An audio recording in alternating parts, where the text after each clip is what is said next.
السلام علیکم ورحمۃ اللہ وبرکاتہ۔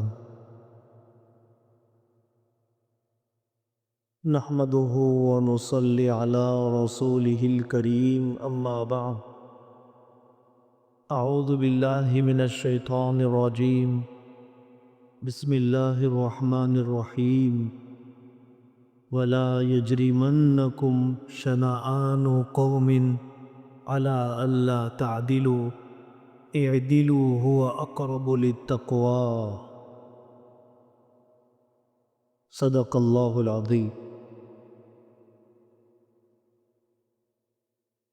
ایک اہم عنوان ہے، مسلمانوں نے ہندوستان کو کیا دیا؟ مسلمانوں کے دور حکومت میں کون سی وہ تعلیمی تعمیری ترقیاں ہوئی ہیں کہ ان احسانات کو یہ ملک کبھی نظر انداز نہیں کر سکتا ہے۔ تاریخ بگاڑنے والے بگاڑتے رہیں گے، سچائیاں کبھی ختم نہیں ہوتی، اس بات پر پوری دنیا کا ایمان ہے۔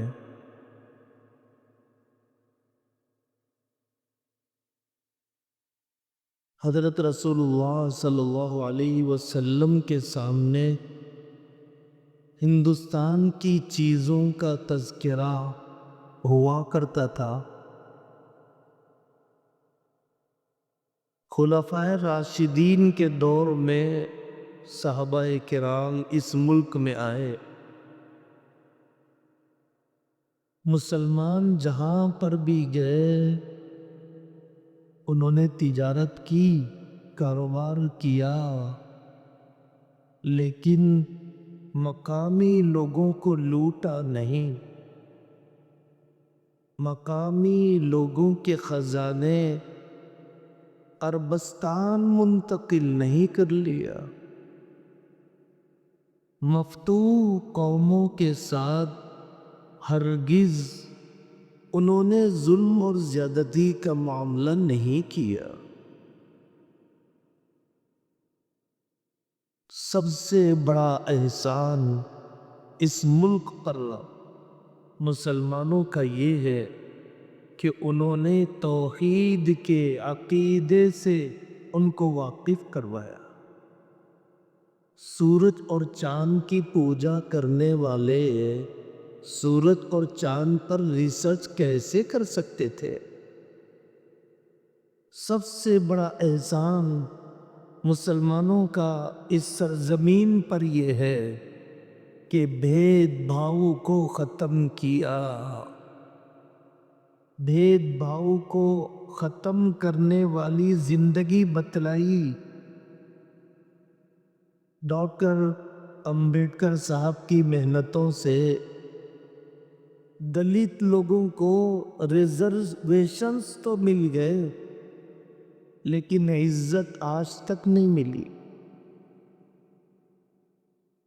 آج بھی سپریم کورٹ کے دلت جج کو وکیل جوتیوں سے مار سکتا ہے، آج بھی دلت پریزیڈنٹ آف انڈیا مندر میں داخل نہیں ہو سکتا ہے۔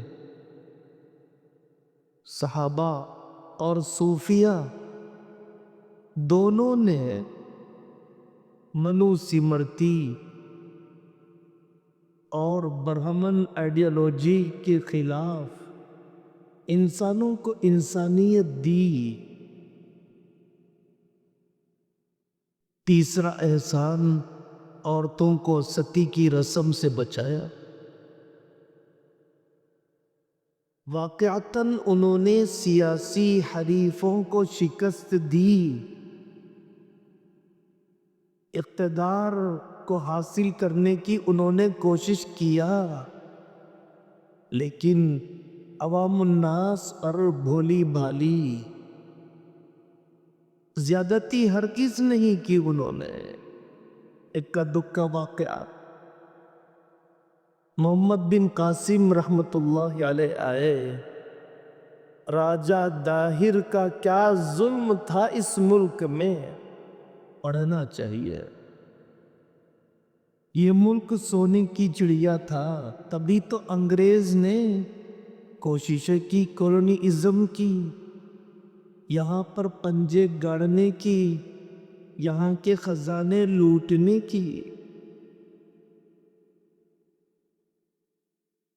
مسلمان حکومتوں نے آج بھی افغانستان سے لے کر سری لنکا تک سڑکیں بنائی، نہریں کھودی، دواخانے تعمیر کیے، سرائے رکھے،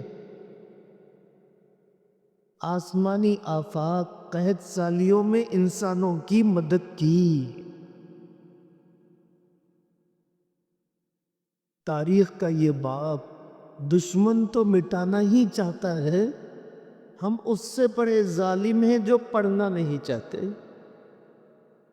ہم اس سے بڑے ظالم ہیں جو اپنی نسلوں کو واقف کروانا نہیں چاہتے ہیں۔ تاریخ جانے بغیر ہماری نسل میں حوصلہ نہیں آئے گا۔ تاریخ سے تحریک پیدا کی جاتی ہے۔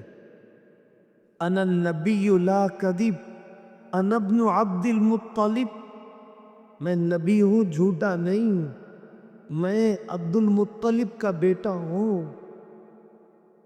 پچھلے زمانے کے کارنامے جوش دلانے کے لیے، ہمتیں بلند کرنے کے لیے صحابہ کرام میں سنائے جاتے تھے، نبی پاک صلی اللہ علیہ وسلم خود سناتے تھے۔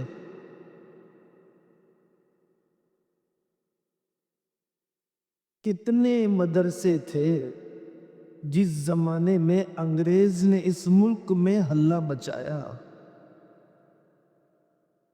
مسجدیں کتنی تھی، عورتوں کے تعلیم کے ادارے دہلی میں اور ہر دور میں کتنے رہے، عہد تغلق میں، عہد غوری میں، مغلیہ سلطنت کے جتنے دور ہیں، ان دوروں میں، ان زمانوں میں، ان عہدوں میں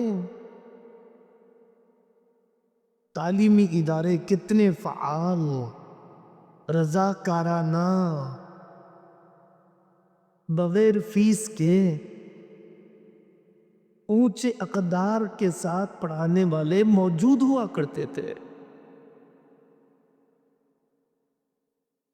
ابھی ہمارے شہر حیدرآباد میں ہونے والے سیمینار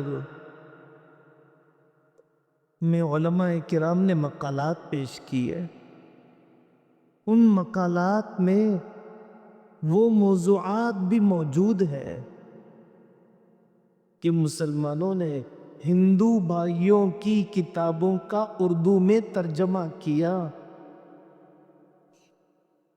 تاکہ ان کے مذہب کو جانیں، تاکہ ان کو دعوت بھی دی جا سکے، تاکہ غلط فہمیوں کا خاتمہ ہو اور سیاسی مذہبی مقاصد بھی رہے، اور خالص علمی اور تحقیق کے غرض سے بھی انہوں نے ہندو بھائیوں کی کتابوں کا اردو اور فارسی میں ترجمہ کیا۔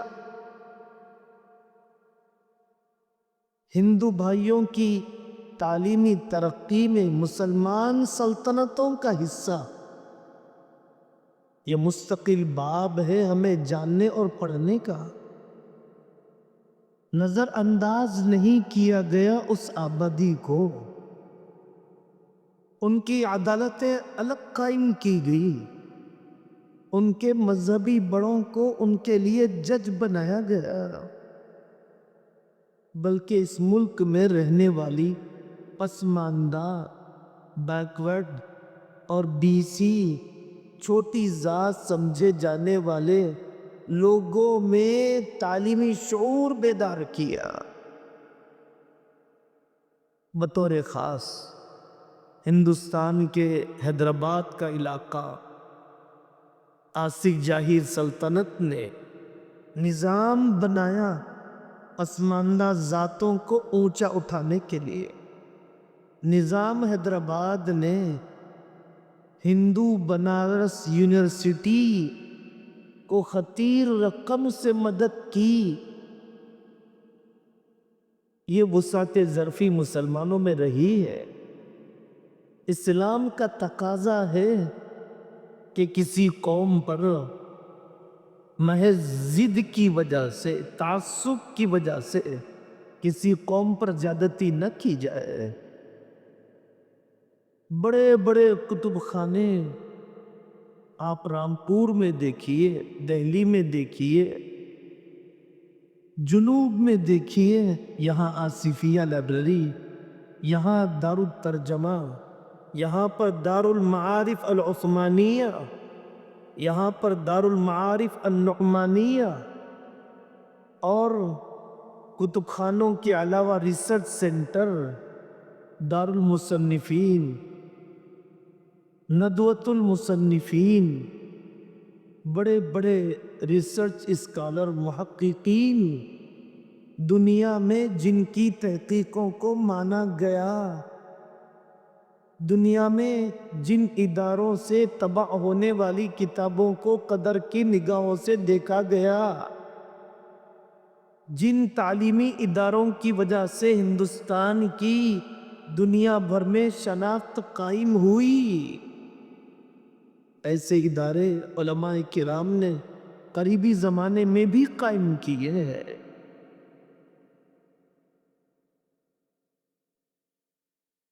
اس ہندوستان میں موجودہ 70 سال میں ان کے ساتھ سوتیلے پن کے باوجود، مسلمانوں کے ساتھ امتیازی برتاؤ رکھنے کے باوجود، مسلمانوں کے کاروبار کو چن چن کر فساد کے ذریعے سے آگ لگانے کے باوجود، مسلم قوم ملک کے اندر بے روزگاری کے خاتمے میں خاصا حصہ لے رہی ہے۔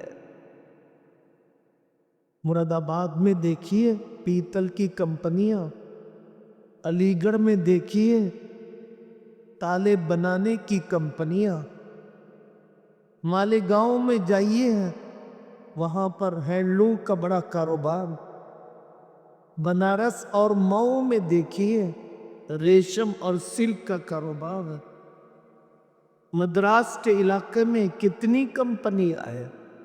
سازشیں رچنے والے رچ رہے ہیں، فساد مچانے والے مچا رہے ہیں، قانون بنانے والے بنا رہے ہیں، لیکن کتنے روزگار ہیں جو ان کمپنیوں کے ذریعے سے اس ملک میں پیدا کیے جا رہے ہیں۔ بمبئی کا علاقہ، دہلی کی گلیاں، وہاں پر آپ دیکھیں گے کپڑے کیسے تیار ہوتے ہیں، مختلف قسم کے کھلونے کیسے بنائے جاتے ہیں۔ مسلمانوں نے اس ملک میں سائنس اور دفاع میں بھی حصہ لیا۔ ٹیپو سلطان رحمت اللہ علیہ دنیا کے واحد انسان ہیں کہ جنہوں نے راکٹ بنانے، میزائل بنانے کا کانسیپٹ پیش کیا، ڈیولپ کیا دنیا نے اس کو۔ اے پی جے عبد الکلام کو آپ جانتے ہیں، چندریان کا مشن ہوا، کئی مسلمانوں نے حصہ لیا، ان کے نام اور ان کا تعارف کتابوں میں لکھا ہوا ہے۔ افسوس تو ہمارے تعلیمی اداروں پر ہے، افسوس تو ہمارے اسکول کالج کے پڑھانے والے اور پڑھانے والیوں پر ہے کہ ہم اپنے بڑوں کے کارنامے اپنی موجودہ نسل تک نہیں پہنچاتے ہیں۔ ذہنی غلام بن جائیں گے، یہ خوف کی کیفیت میں جینے لگ جائیں گے۔ کتنا بڑا نقصان ہے آدمی کو اپنا نسب پتہ نہ ہو، کتنا بزدل انسان بن جاتا ہے جب کسی انسان سے کہا جائے تم لاوارث ہو، تمہارے باپ دادا تھے نہیں، تھے تو ناکارہ قسم کے تھے۔ اگر ہم تاریخ سے واقف نہ ہو اور تاریخ اپنی نسلوں کو نہ بتلائیں تو گویا ہم اپنی نسلوں سے کہہ رہے ہیں کہ آپ لاوارث ہیں، آپ بے نسب ہیں۔ ماضی کا یاد رکھنا ضروری ہے مستقبل کی تعمیر کے لیے۔ تاریخ یہ قوموں کا حافظہ ہوتی ہے۔ مجھے کل کا دن یاد نہیں، آج کا پلان کیسے کروں گا؟ مجھے گزشتہ کے 700 سال یاد نہیں تو میں اس ملک میں کام کیسے کروں گا؟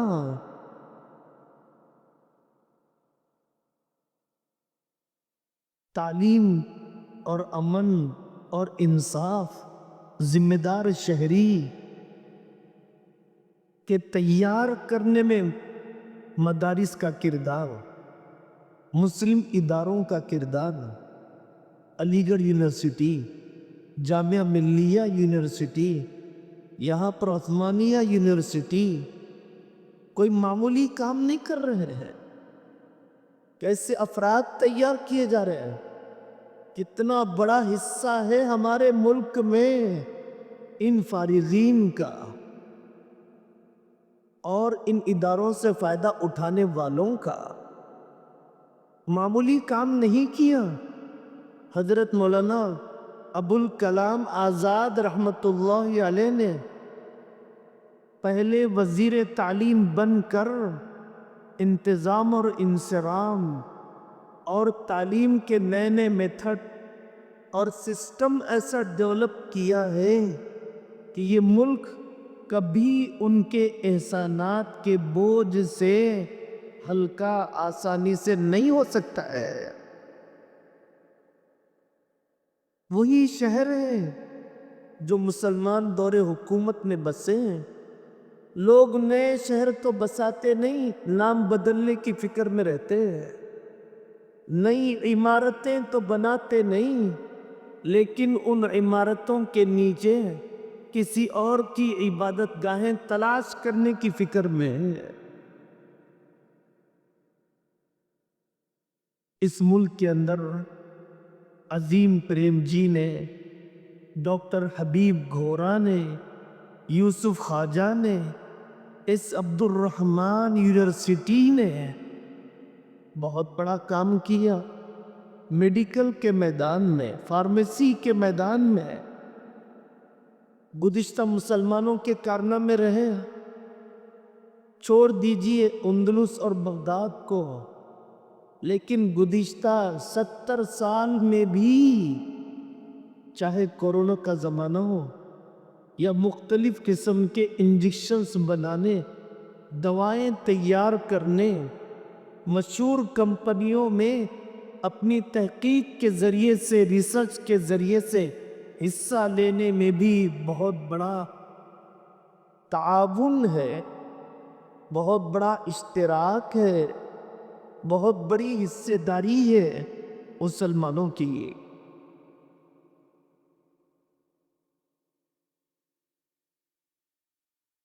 ہمارے ملک کے اندر چند موضوعات ہیں جن موضوعات کو بار بار میڈیا میں اچھالا جاتا ہے اور جس کے ذریعے سے ہندو مسلم کی سیاست کو گرمایا جاتا ہے، نفرتوں کی دیوار کو اونچا اور مضبوط کیا جاتا ہے۔ ہم بھی اس کا شکار ہو جاتے ہیں، شکار ہو چکے ہیں۔ آبادی بڑھانے کا پروپیگنڈا وہی حکومت میں ہے سالہ سال سے، اور وہ دعویٰ بھی کر رہے ہیں کہ ہم پوری دنیا میں بہت ہی طاقتور ملک ہیں، لیکن وہ ڈراتے رہتے ہیں دوسرے بھائیوں کو کہ کچھ دن میں تم مائنورٹی میں آ جاؤ گے، مسلمان میجورٹی میں آ جائیں گے۔ کیونکہ وہ بچے زیادہ پیدا کرتے ہیں، کیونکہ وہ زیادہ شادیاں کرتے ہیں، خوف دلایا جاتا ہے، سیاسی روٹی سیک لی جاتی ہے، اور پھر اس کے ذریعے سے مقاصد مسلم مخالف حاصل کر لیے جاتے ہیں۔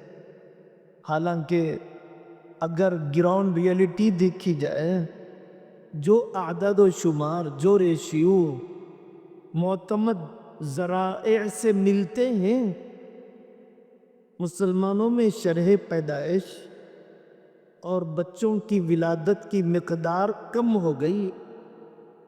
دوسری قومیں ایک سے زیادہ عورتوں سے زیادہ تعلق رکھتے ہیں، مسلمانوں کے پاس ایک سے زیادہ نکاح کے واقعات اتنے ہیں ہی نہیں جتنا پروپیگنڈا کیا جا رہا ہے۔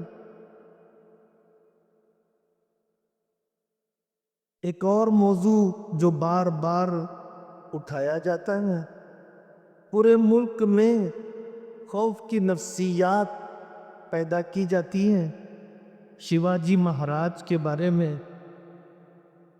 شیواجی مہاراج کے مجسموں کو اپنے نمائندے کے طور پر پیش کیا جاتا ہے، حالانکہ شیواجی مہاراج چھوٹی ذات سے تعلق رکھنے والے ہیں۔ اونچی ذات کے لوگوں نے بائیکاٹ کیا، ناقدری کی۔ ان کی فوج میں مسلمان بڑے عہدیدار ہوا کرتے تھے، اور ان کا رویہ مسلم عوام کے ساتھ بہت بہتر تھا، لیکن جنہوں نے ان کے ساتھ زیادتی کی وہی اپنے لیے علامتی بہادر بنا کر پیش کرتے۔ تاریخ کی یہ سچائیاں دیکھنا چاہیے، تاریخ کی یہ سچائیاں پڑھنا چاہیے۔ محمود غزنوی رحمۃ اللہ علیہ سومناتھ کی مندر پر حملہ کیا۔ وہ مندر ہی نہیں تھی، وہ تو بے حیائی کا اڈا تھا، ڈاکوؤں کے مال کے جمع کرنے کا ٹھکانہ تھا۔ کتنا ظلم ہو رہا تھا خود ہندو بہنوں پر مندر کے نام پہ۔ محمود غزنوی رحمۃ اللہ علیہ نے بجا طور پر اس اڈے کو تہس نہس کیا۔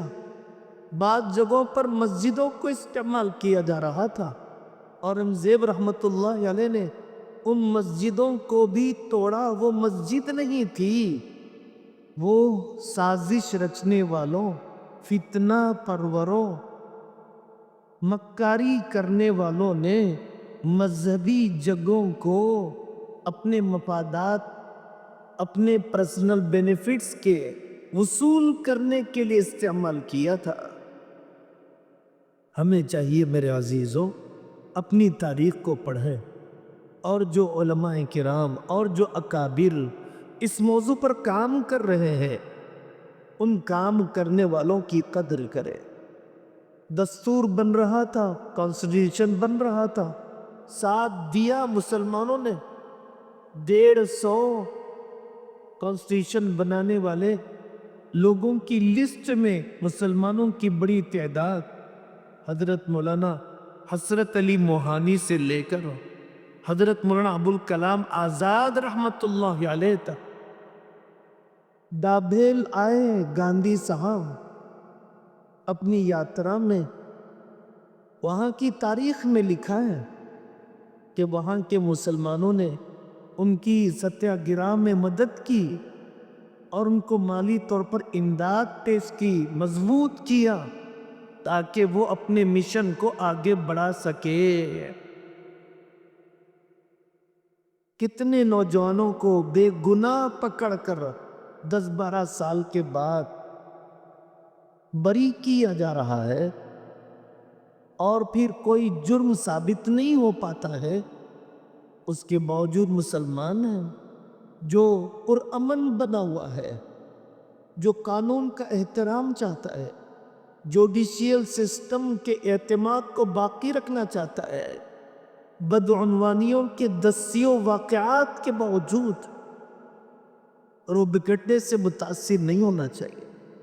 جھوٹ اتنا بولو کہ لوگ اس کو سچ سمجھنے لگ جائیں، یہی وہ پالیسی ہے، یہی وہ طریقہ ہے جس طریقے پر اسلام دشمن طاقتیں کام کرتی ہیں۔ جھوٹ بولتے چلے جاؤ بس، تاکہ لوگ اسے سچ سمجھنے لگ جائے۔ اللہ تبارک و تعالیٰ نے دارالعلوم دیوبند کے ذریعے سے زبردست سوسائٹی کو ریفارم کرنے کا پوری دنیا میں کام لیا۔ تبلیغی جماعت کے ذریعے سے، حضرت تھانوی کی تجدیدی محنتوں کے ذریعے سے، معاشرے کے ایک ایک جزئیے کی اصلاح، سوسائٹی کی ایک ایک کمی کو کریکشن کرنے کا سلیقہ اللہ تبارک و تعالیٰ نے ادا کیا۔ سب سے پہلے انگریزوں کے خلاف جہاد کا فتویٰ دینے والے شاہ عبد العزیز ہیں۔ مجاہدین آزادی کو کبھی نظر انداز نہیں کیا جا سکتا۔ تو میرے بھائیوں، ہمیں اپنی تاریخ پڑھنا چاہیے، اپنی تاریخ پڑھانا چاہیے، اپنی تاریخ سنانا چاہیے۔ اللہ تعالیٰ ہمیں علم کا شوق اور ذوق عطا فرمائے، اور اپنے اکابر کی تاریخ کے ذریعے سے اپنے اندر تحریک پیدا کرنے اور ان کے جیسے کارنامے پیدا کرنے، ان کے جیسے کارنامے انجام دینے کا حوصلہ اللہ ہم سب کو عطا فرمائے۔ وآخر دعوانا ان الحمد للہ رب العالمین۔